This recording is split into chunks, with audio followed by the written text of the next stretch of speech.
Let your light shine in the darkness. Let your light shine in the darkness.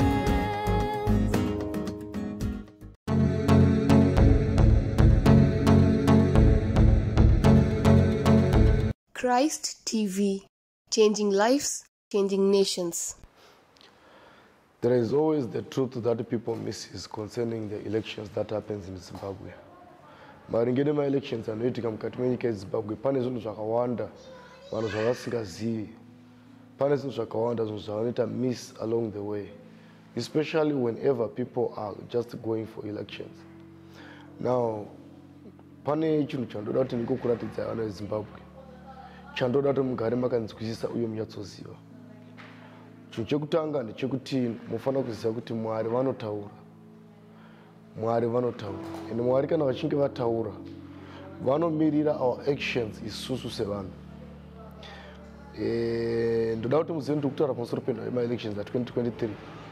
And ndichifocus on the three main political parties, which is ZANU-PF, CCC, and also MDCT. Saka ndechinhu chandoda ngokuratidzai. Ndichabva ipapo ndichinobata futi ma-activities anoitika outside the rallies, but anenge ari very effective to an extent yekuti anokonzeresa confusion pese patinenge tatasira nema-elections sevana veZimbabwe. Ndakataura last time ndikati, as Zimbabweans, the only way yekuita bring in peace panenge pachiitwa ma-elections muZimbabwe kuenda tese kunovhota. Kana taenda kunovhota tese, panofanira kumeka sure kuti anenge achinzi awina, if it is ZANU-PF inenge ichiwina, inofanira kuwina ine margin yekuti opposition haicontest ma-results vachitaura vachiti tisitawina. But pakaita margin duku panokonzeresa dambudziko.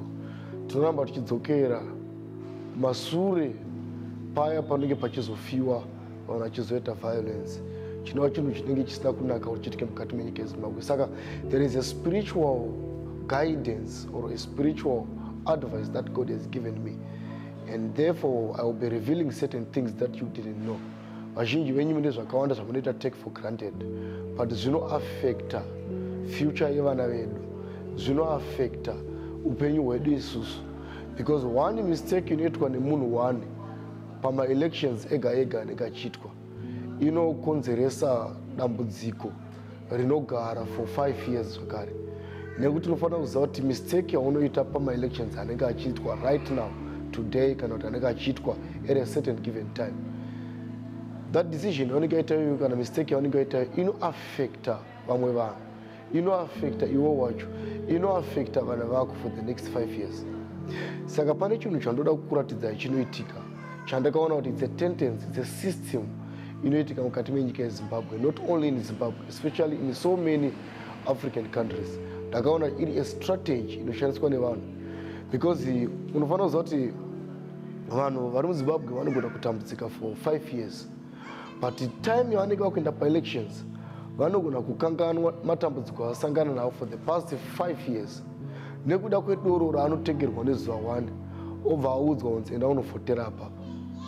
Doro raangonwa 1 day raatengerwa 1 day, kana kuti doro raatengerwa within the next 3 months dzekuti tinenge takuenda ma-elections, 3 months idzodzo dzanotengerwa doro every day neye certain political party, dzinogona kukonzera kuti akanganwe nhamo yaakaona for the past 4 years, probably 4 years and maybe few months again. Andozvona manje anotokanganwa matambudziko aasangana nawo. Munhu anogona kutokanganwa nhamo inosanganikwa naye nevana vake kana kuti yakasanganikwa naye nevana vake for the past 5 years, otochinja pekunovhotera nekuda kwechikonzero chedoro raatengerwa nhasi, kumake a decision based on the things that are temporary. Ndo chinhu chikuru chiri kuaffecta the nation of Zimbabwe. Saka chinhu chandakaratidzwa naMwari time yananga ndichinamata, Mwari vakanditi ndakataura kudhara kuti the change has come upon the nation of Zimbabwe and the change is coming. Prophecy yakatopiwa, kunyangwe vanhu vanogona kunge vakaicriticize nekuda kwechikonzero chekuti maybe probably pama-elections apfuura change yacho haina kuonekwa. Vanhu vanofanira kunzwisisa kuti Mwari vachinge vataura, isusu vanhu we play a vital role concerning the prophecies that God has given, because vanhu vanofanira kudzidza nekunzwisisa kuti Mwari havana chinhu chavanogona kunyanya kuita kana pasina vanhu mukati. Everything chinoitwa naMwari chinoda human involvement, chinoda human interception. Mwari vanotaura shoko, but pavakuita human interception, pavakuita munhu anogamuchira shoko iroro obva abvuma kushandiswa naMwari towards the testimony inenge ichidiwa naMwari, towards the fulfillment of the prophecy given by God. I am going to show you scripture and what I am trying to talk about. So now, ndisandaenda deep into that. Toda kudzoka kumashure pano ainenge achitaura kuti vanhu vanotambudzika for 5 years. Vatambudzika for 5 years. Panoita munhu muprofita ari kutsvaka maopportunities kana kuti mufundisi ari kutsvaka maopportunities mukati meupenyu hwake. Ari kutoita mari iye pachezvake. Anouya pachicken inn otengera vanhu chicken inn. Munogona kudya chicken inn mose muri 500, muri 1000, muri 2000. But rangarira kuti chicken inn yatengwa one day. And chicken inn yaakutengera chicken inn haasi kuzoramba achikutengera again for the next 5 years dzichateera. Watengerwa chicken inn nhasi wadya wafara wanakirwa nechicken inn. Wobva watotengesa decision yako, wototengesa vote yako, wobvisa vote yako pamwe wachifanira kuti uise panopa upenyu kuvana vako, panopa upenyu into your life. Wototengesa vote yako because of chicken inn.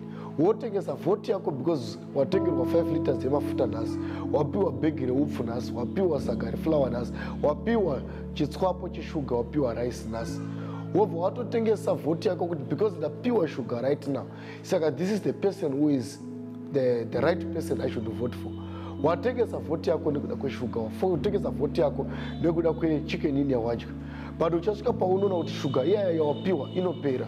Uchasvika paunoona kuti chitswapo cheraisi chawapiwa chinopera.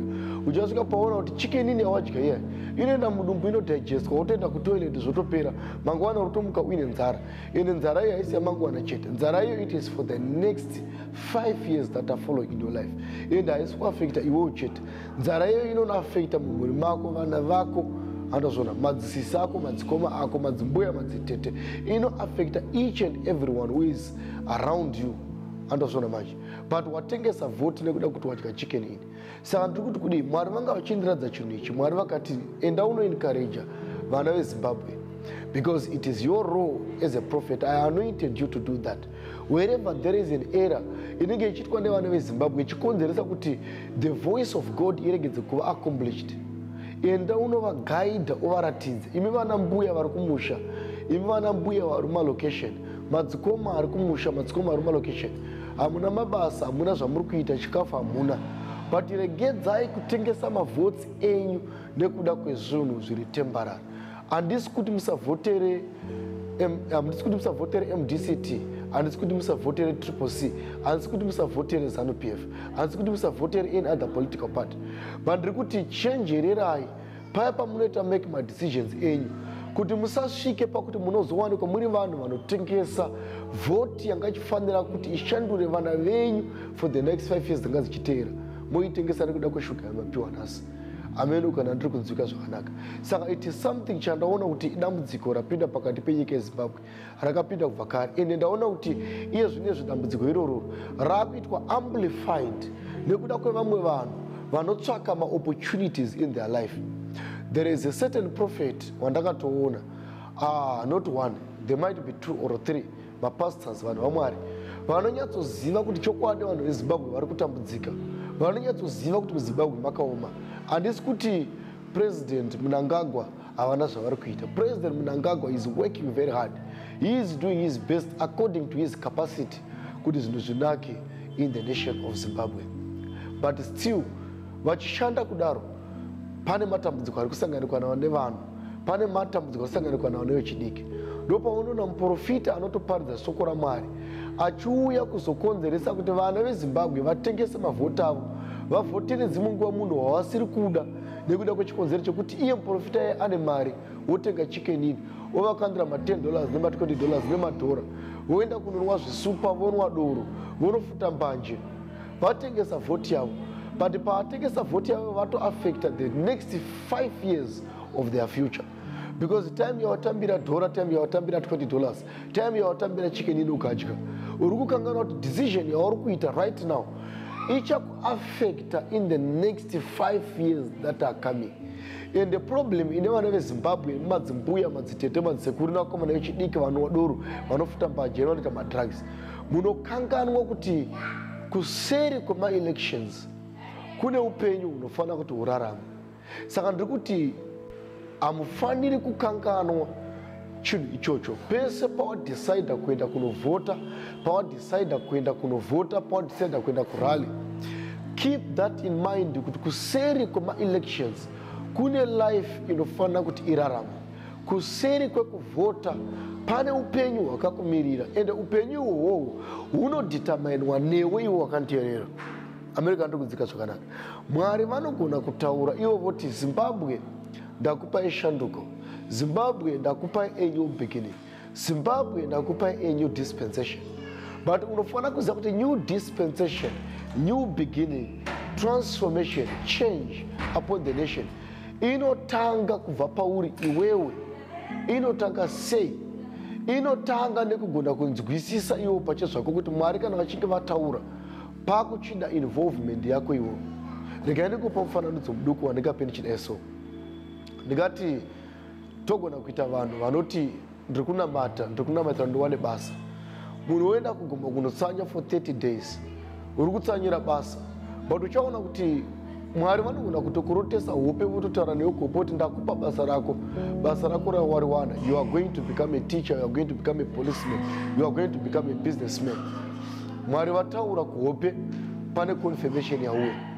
Mwari vataura kudaro iwewe manje ukachiregedza kuburuka mugomo kuenda kunochitsvaka kuti wotanga sei business rachona, kana kuti ukachiregedza kuburuka mugomo woenda kunokanda ma-applications kuMinistry of Education kana kuti kuPolice Department, uchaona kuti unoramba uri mugomo uchitsanya ugotosvika pakufa usina kuwana basa iri rechipurisa kana kuita teacher kana kuti kutanga business rachona. Why? Because Mwari vataura but you didn't determine it. God gives a destiny, but it is you who determine destiny. Because Mwari kuti patange kuonekeka miracles, kuti patange kuitika minana, kuti patange kuitika transformation, Mwari vanomirira your actions. Because you as a person unofanira kurespond according to the voice of God. Ndosaka pane mungu wandaparidza ndichipa mufananidzo wemurume akanga ari pachitsuwa. Chitsuwa chaitoti chabvongodzwa apinda mumvura ndiye aipora. But alaina nyaya, underline statement here, apinda mumvura ndiye aipora. Despite the situation yanga inayo, whether the person is blind, paralyzed, ane mapembodzi, ane roko rokakokonyara, whatever the kind of a situation ingadari pamunhu. And mvura ikabvongodzwa ukasaenda iwewe kunopinda, ukasaenda kunopinda mvura yabvongodzwa unoramba wakafanana. Anderson unoramba uri une situation mochete. Saka Bible wrote for 38 years a man akanga ari pachitsuwa. Jesu paakatozouya murume ndokutoti mvura painobvongodzwa ndinoshaya anondiwisira mukati memvura. Nhasi panapa ndiripo pakuda kukusungira mukati memvura. Handazviona manje. But ndiri kukusundira pamvura sei? Pakukupa wisdom. Kuti iwewe uri kuchema kuti mabasa hapana, iwewe uri kuchema kuti zvinhu zvakaoma muZimbabwe. Ma-complaints ese auye nawo anosolviwa papolling station. Anosolviwa papolling station. And unogona kumasolva ma-problems iwawo sei nekuvhotera munhu waunotenda kana kuti waunobhelievha kuti ndiye anogona kuunza transformation within the nation. Saka ndiri kuti kudii, once you have a decision right now kuti unoda kunovhotera Monzora, unoda kunovhotera President Idi Mnangagwa, unoda kunovhotera Advocate Nelson Chamisa, decision iyo yawaita regedza kuitengesa nekuda kwemanyengedza pwere. Vana veZimbabwe makuvadzwa nemanyengedza pwere ndo zvaita kuti vanhu varamba vachitambudzika. Chembere dzinokara tea nhasi dzichikanganwa kuti mangwana dzinoomerwa, dzikapiwa mukaka dzikapiwa shuga nhasi dzakutotengesa vhoti. Mangwana vakunovhotera pamunhu anokonzera kuti 5 years dzipere usina kumboiisa tea parurimi rwako. Handiri kuona kupusa kwakaita vanhu. Wanwa tea nhasi but uchaspenda 5 years usina tea. Wadya rice nhasi wanakirwa but uchaspenda 5 years usingadyi rice. Wanwa doro nhasi raunga uchienda mawhisky whatever ungatara nezvawo. Haunga wani makore usina kunwa. Remember for the past 5 years waitostruggle kuti ugone kuwana mari yekubata pint. But nhasi wangori wana pachena una mari wabuditsa. Wobva watotengesa vhoti yako because wawana pint pachena nhasi. But uri kukanganwa kuti the next 5 years dzichateera uchanga wakaomerwa usina mukana wekuti ugone kuwana mari yekutenga paindi iroro kuti uzvinwire pachezvako. Saka ndiri kuti vana veZimbabwe vanofanira kuva vanhu vane vision yekucreata a situation iri permanent in the nation of Zimbabwe, rather than kuva vanhu vane vision yekucreata zvinhu zviri temporary in the nation of Zimbabwe. Maraisi amunopiwa, mashuga amunopiwa, $10 amunopiwa, madhora amunopiwa nemaprofits aya, zvinhu zviri temporary. And the worst part is that vana veZimbabwe vane udinga hwekupusa pakuti vanokandirwa madhora. Pavanokandirwa madhora kana kuti pavanopiwa chicken in, munhu anenge aritori busy kurekodha video. Paari kurekodha video irero muchitaura machicken in, muchitora madhora iwawo, ari kutoisa paYouTube. Aisa paYouTube ipapo ari kutowana futi mari. It's a business.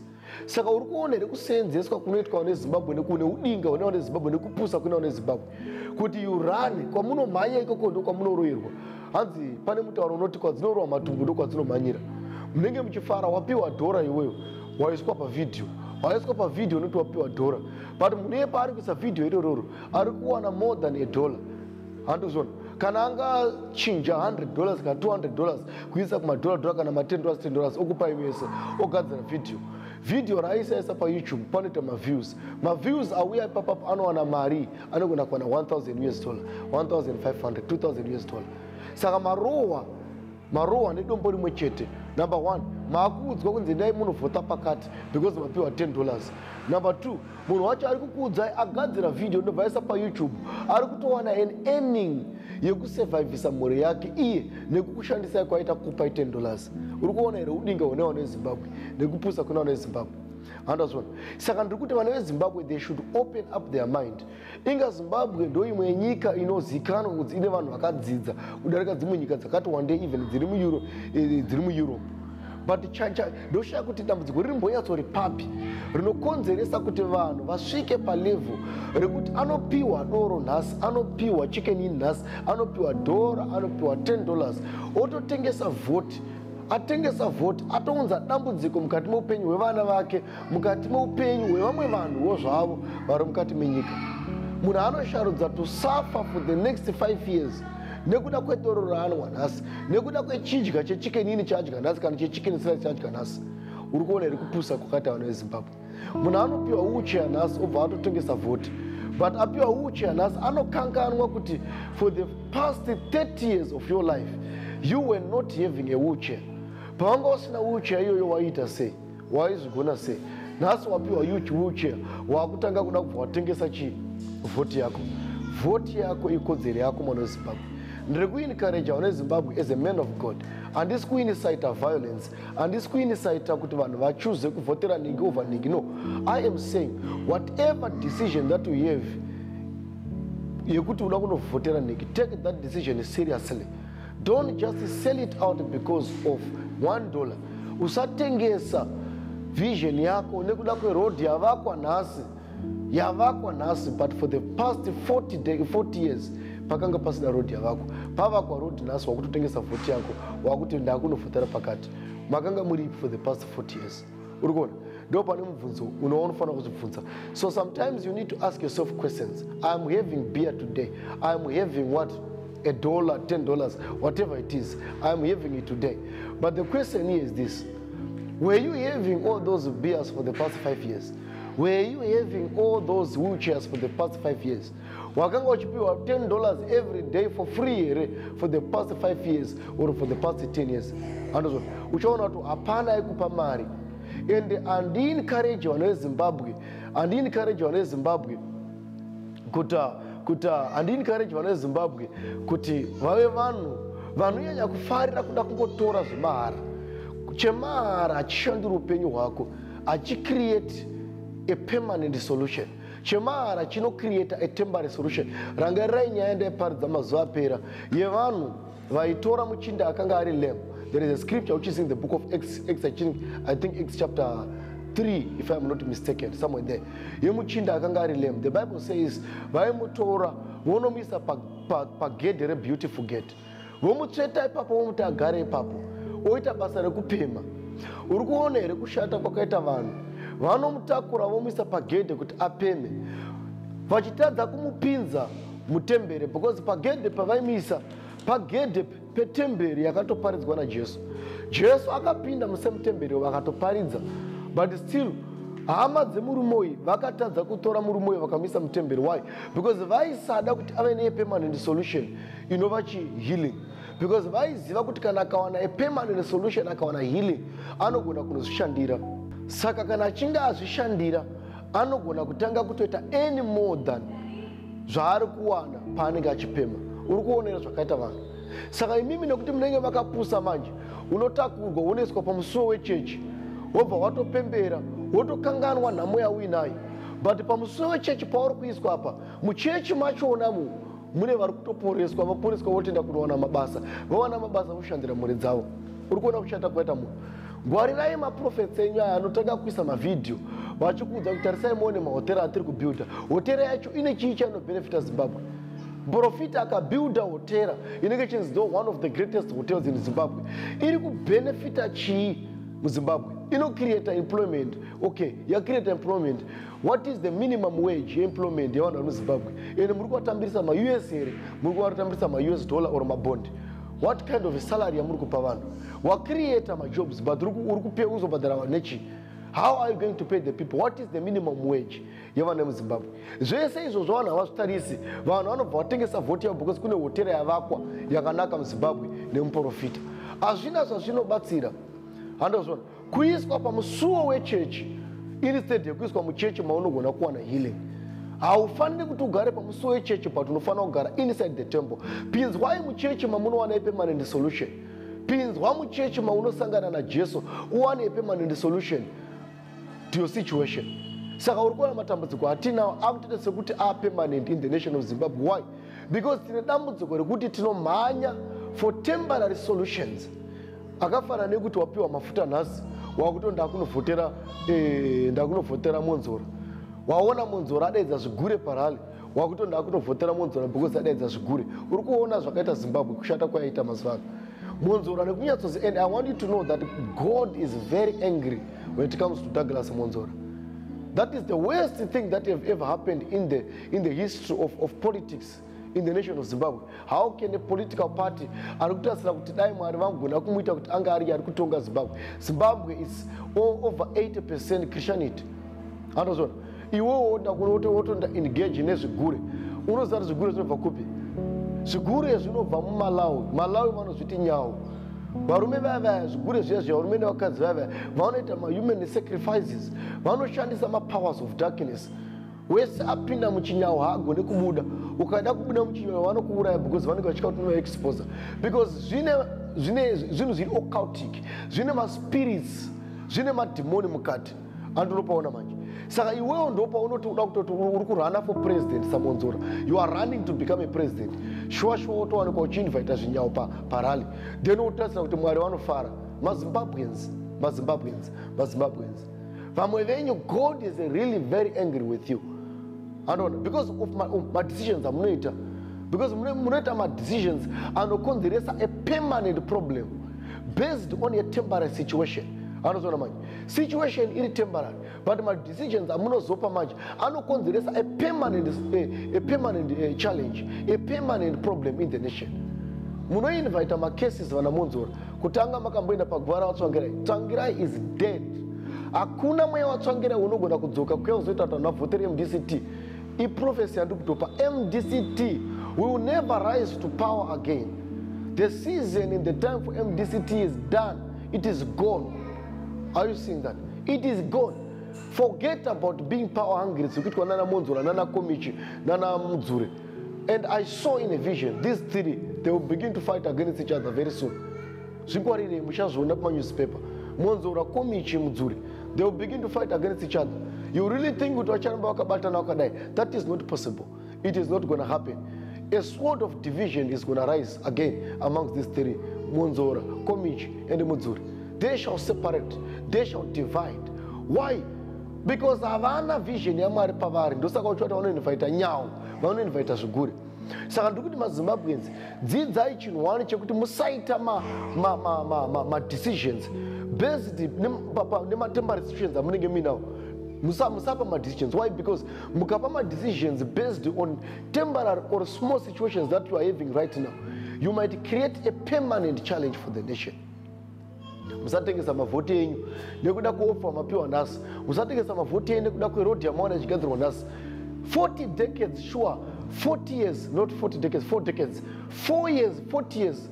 Dzigopera vawana chigadzira road chete. Vachigadzira road chete. 40 years dzigopera vanhu vachirwa neinflation. 40 years dzigopera. Then munobva atoti ndogadzira inflation now. And it okupai madhora, okupai $20. Muprofita oenda akupai maloni. Haasi kukupai 1,000, 2,500 for free mese vane Zimbabwe. It's a loan yaunofana kudzosera in interest. Uri kufana kuti idzosere kwaari. Uri kuona kupisa zvakaita. Mapiwa maloni iyaya makutotengesa vote. Wakutoti aiwa ndakunovhotera pakati because ndapiwa loan. Ndakunovhotera pakati because ndapiwa dhora. Ndakunovhotera pakati because ndapiwa $20. Ndakunovhotera pakati because ndapiwa chisaga cheupfu, ndapiwa flour. System iyo inofana kubuda. Imi machembere muri kuninzwa. System iyo ngaibude mamuri. Musati maenda kunovhota, mapedza kudya upfu hwamapiwa, mapedza kubika nekufraya, mushandisa mafuta amapiwa, mapedza kudya chicken in. Gara pasi ufunge kuti chicken in ndaidya right now. Iri mudumbu. Chasara kuenda kutoilet kunoisiya in the toilet. Those are Sarah. What about the next 5 years? Think about the next 5 years.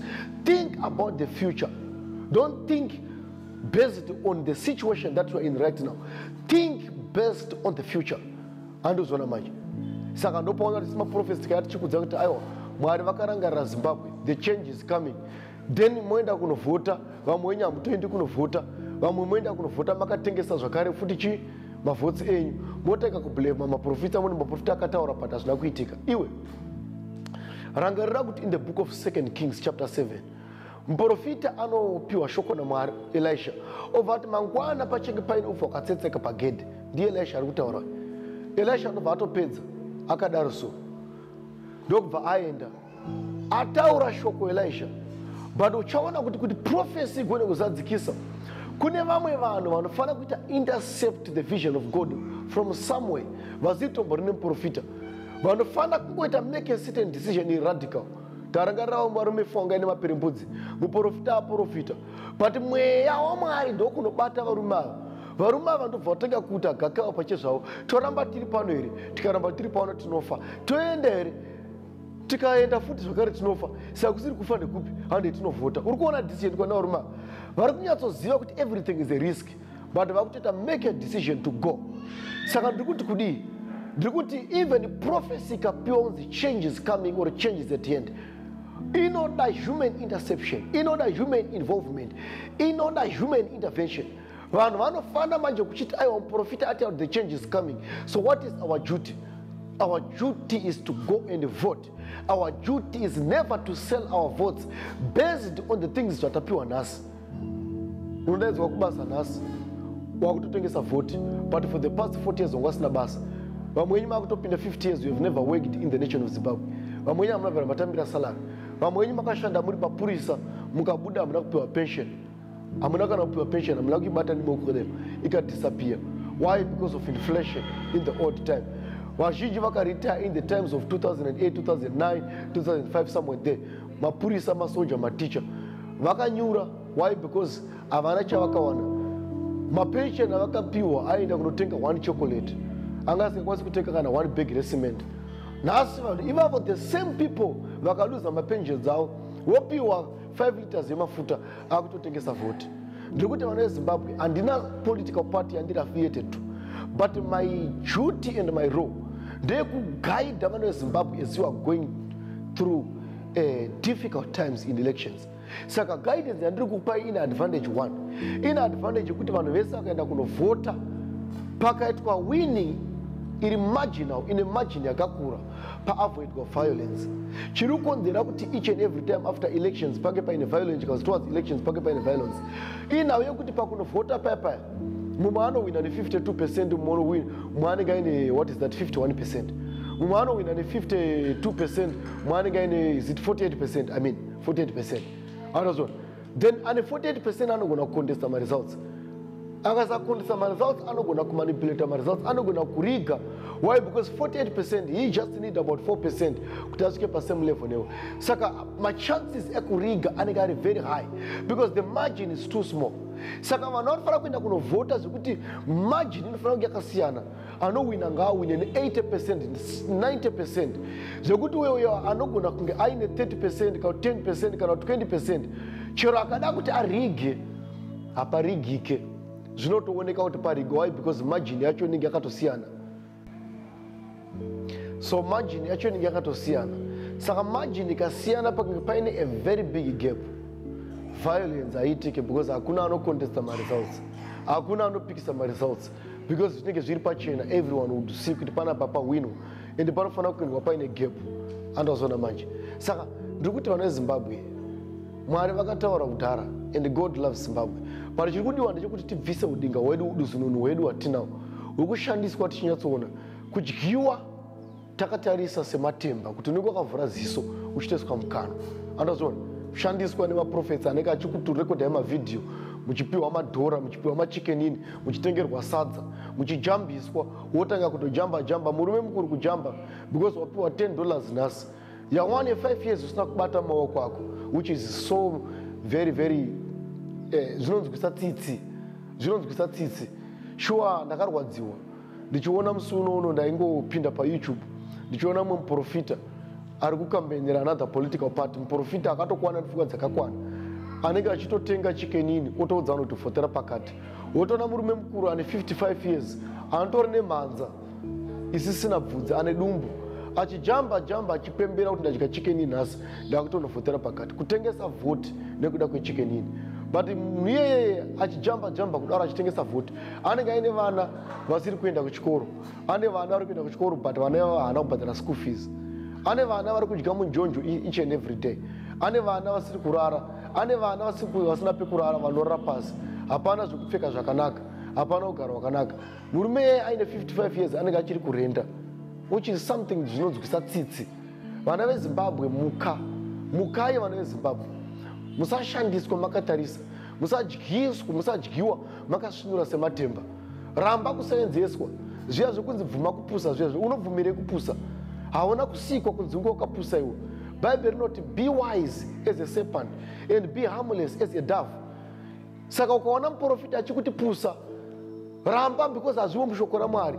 Handakubvira ndakamboona shoko rotora chiti pusai mukati meshoko raMwari. Hakuna shoko rakadaro. Pusa kuti upenyu hwako unako. You don't need to do that. You need to be wise as a serpent and to be harmless as a dove. No violence, but be wise. Don't fight against each other, but be wise. Don't fight against another political party, but be wise. Choose wisely. Are you seeing that? Are you seeing that? Munenge muchimupa pfuma moshaya kuti akomana muprofita mari yake iri kuwana kupi. Manga ane mavidhiyo ake amunoona achikupai madhora akurekodhai oisa paYouTube, ari kutoita mari. All those videos they are monetized. All his channels are monetized. Ari kutoita mari. Nemi mwana weZimbabwe akupa dhora ukuisa paYouTube uchijamba munhu ane 55 years. Rimwe dinga robva ratotaya muprofita ari kushanda basa guru. You would expect a person like me kunditojamba because kune muprofita atengera munhu chicken in. What is chicken in? Chicken ekundodya ndoenda kutoilet. Okay, ndiri kuidya chicken in. What about my children? What about my wife? What about their education? What about the next 5 years? Is this prophet continuing to give me chicken in? No, it is not going to happen. You eat it today, tomorrow you are going for the toilet. Zvatopera yatovatsvina. Handiri kuona kupusa kwakaita vana veZimbabwe. Saka vana veZimbabwe vanofanira kubuda kubva paudinga. Ngwarai vana veZimbabwe mumuke. Handisi kuti pandukirai government, handisi kuti pandukirai opposition, handisi kuti pandukirai any other political party. It's not about political leaders. Don't blame Mnangagwa. He is doing the best he can. Don't blame Nelson Chamisa. He is doing the best he can. Don't blame Monzora also. Monzora hangu don't blame. Pakuti anoenda kunita siki mweya yevakafa. Pamusoro pazvo uinvita manyau zigure. Don't blame Monzora. But these two, don't blame them. Don't blame Emerson Mnangagwa. He is doing his best. We blame Zimbabweans. We blame the citizens. If they are not wise enough to choose properly, the blame must come back to you. The suffering is the munyika. It's not because of it's not because of E.D. Mnangagwa. It's not because of President Mnangagwa. No. It's not because of Nelson Chamisa. No. It is because of citizens of Zimbabwe.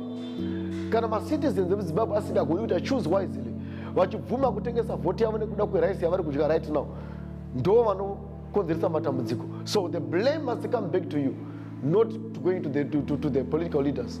Andikuzvona pane mama areas atogona kublame political leaders, but when it comes to this, everything is in the hands of the citizen. Zviri mumaoko enyu mwana weZimbabwe. Ndimi munofanira kusharudza. Wapiwa dhora nhasi wotengesa vhoti, it's your choice. Wapiwa mafuta nhasi wotengesa vhoti, it's your choice. Ichoice yako. But the choice yako yawaita iyoyo inogona kuaffecta mwana in the next 5 years. Saka ndikuti vanhu vanofanira kunyatsoziva kuti ma-decisions amunoita nhasi anogona kuaffecta the whole nation in the next 5 years. Saka let us be well focused. Mwari varipo, and Mwari vanoda vanhu.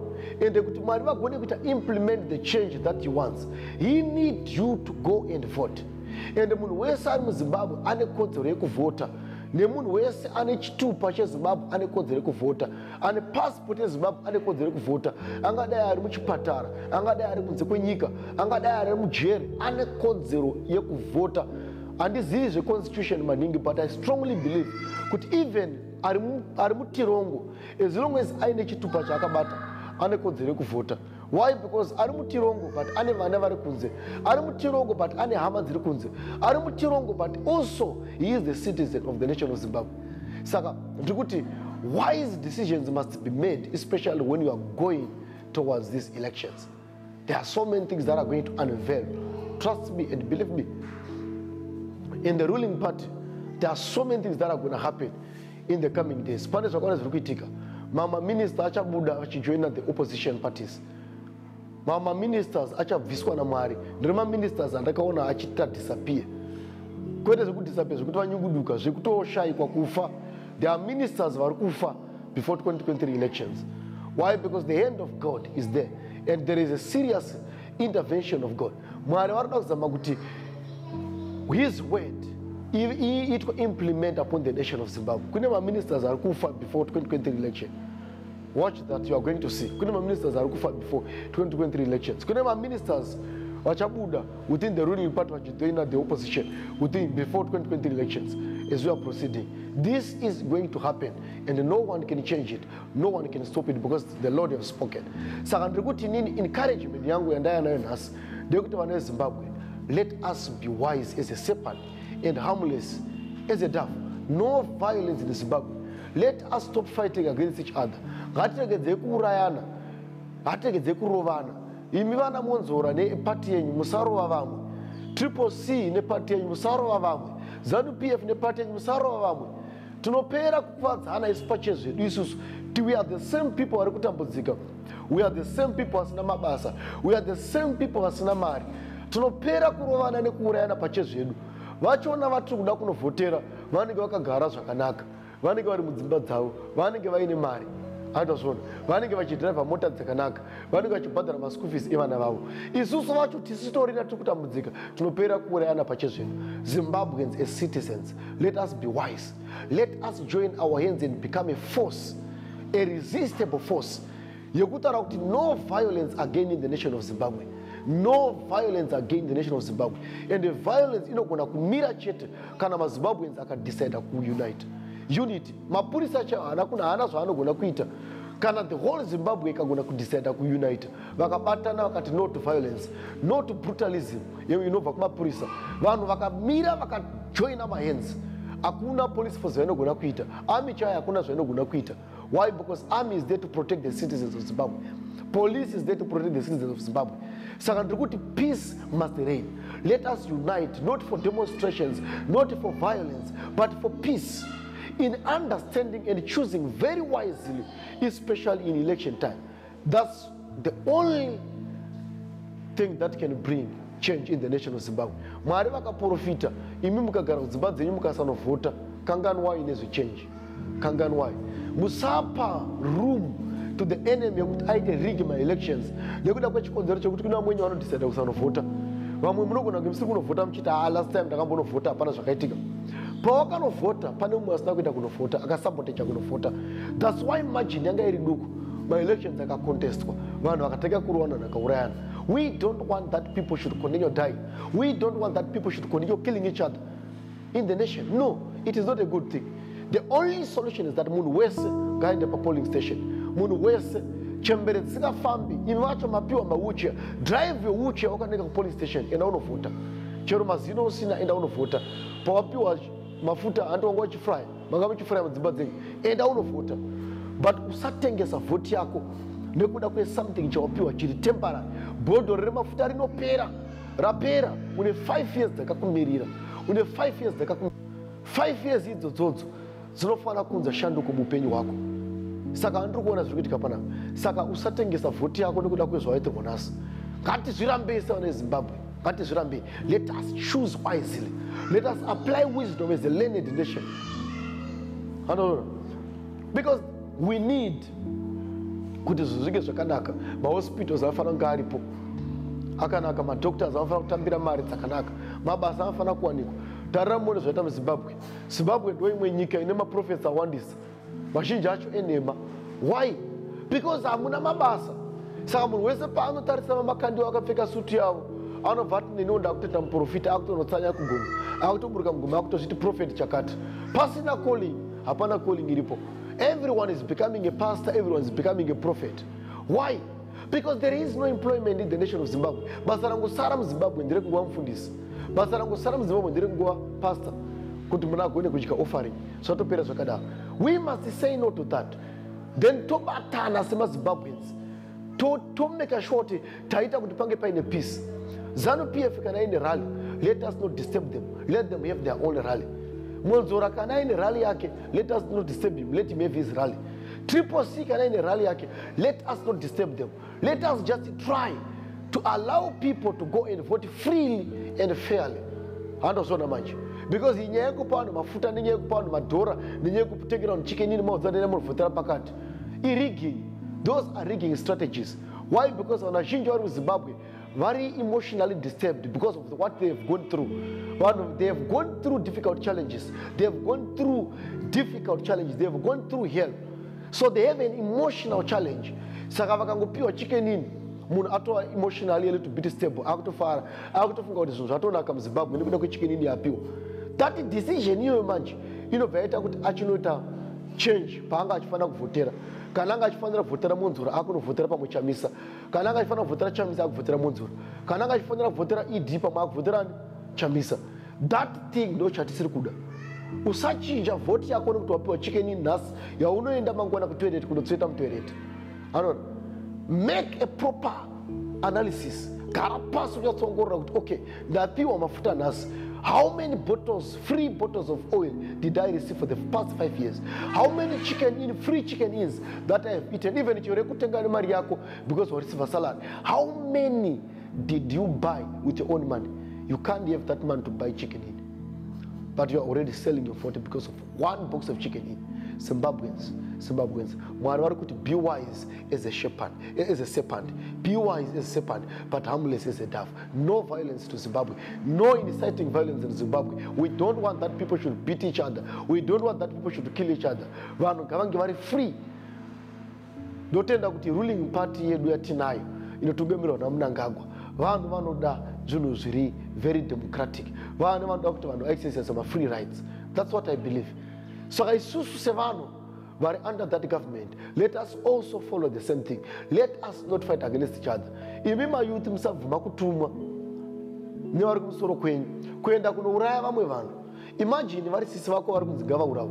Imagine vari sisi vako vari kurohwa nekuda kwenhayo kuti vadecide kufollowa Monzora vakutonorohwa. It's a choice for somebody. Let us just one time unite as Zimbabweans and resist violence. And the resisting violence inotanga isu mayouth patinoramba kuseenzeswa kuenda kunorova vanhu. Tikazviramba isusu unity yayo yamuZimbabwe. But tikazvibvuma isusu uchaona tenge tichirushandiswa as a weapon kuita instill challenges upon our lives and upon our nation. Saka, let us say no to that. Let us be wise as a serpent and harmless as a dove. Zvekudzibvuma kupusa izvo siyana nazvo. Siyana nazvo. Haufani kupusa kuti uzigone kuita mari. No, unofana kutongwara. You need to be wise. Zvekudzibvuma kupusa izvo, it's not there in the Bible. It's not there. Azviwo mushoko raMwari. Bible wrote, be wise as a serpent and harmless is a dove. Meaning to say, don't do violence, don't fight, but just be wise. Just be wise. I say again, just be wise. Second, it is a prophetic encouragement and prophetic advice. The choice is yours. It is in your hands. But remember, my decisions are going to affect the next 5 years that are coming. My decisions are going to by-elections. My decisions are going to 2023 are going to affect the next 5 years, not next 1 day. Keep that in mind. Could voting white and us, and the voting your white or pinza munu, patem yakutonga for 5 years, not for 1 day. So remember that if you make a mistake, that person shall instill pain in your veins for the next 5 years. So you need to choose wisely, and you need to sit down. You have a proper analysis. Don't be manipulated by Zimbabweans, but focus on something that is permanent. Have a permanent decision that gives a permanent solution. Have a permanent decision even when you are in temporary situations. The situation of Zimbabwe is temporary, and as it is temporary, have a permanent decision. And whatever they give you, it is temporary, but have a permanent decision. And don't be a person who makes a decision no go that on us. So that's the advice and us. No advice and us. Zilkwamuri on Zimbabwe. Taiguti shokuranda parza panapai. Retendere kumwese mano Zimbabwe gardens. Let each and every Zimbabwean outside and inside the nation, let them hear what I have spoken. I'm just a man of God. I'm just a pastor. I'm not an activist. If I am an activist, I have the right to choose one political party. I will choose one political party, and I'll come out clear. It's like what other prophets are doing. Kuna prophets wana campaign for ZANU-PF. Hakuna ambo za makuwabata, hakuna ambo za makuwatswagira nyaya, hakuna ambo za makuwasunga.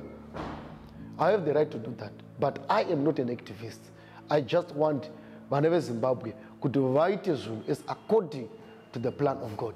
Remember, the Bible says, do it according to the pattern in the presence of God. Once everything is done in the pattern, Zimbabwe will rise again, and Zimbabwe will shine, and the light will shine upon the nation of Zimbabwe. So thank you so much. Until I meet you again, share the video. Shalom. Subscribe. I love you.